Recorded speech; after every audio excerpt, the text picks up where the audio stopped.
Hello everyone and welcome back to my channel, and in this short video I will tell you that how you can easily add transitions to videos on CapCut application. That's quite simple, interesting and easy, so make sure to watch the video till end so you don't make a single mistake.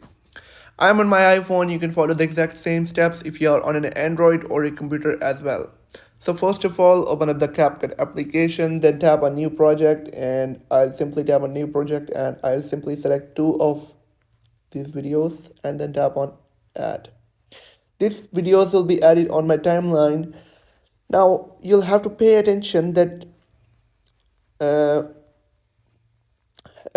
at any end of one video you can add a transition. Now in order to add transition, you'll find a white line at the end of one video and at the start of the second video.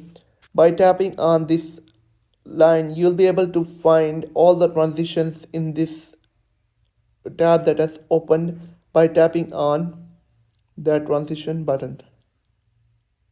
Now it is taking too much to load. Now it will appear with a lot of transitions. You can select any one of them. I'll go with the light glitch, Any questions? light effect, and I'll simply select this. You can Any also select questions the about time duration for the subscribe button? transition And if you have any and questions then about tap on tick. And now when I'll play this video, it will pop up with the next video with the transition. So that's how you can easily add transition to your videos in CapCut. I hope you have found the video helpful. If you have found the video helpful, make sure to like the video and hit that subscribe button.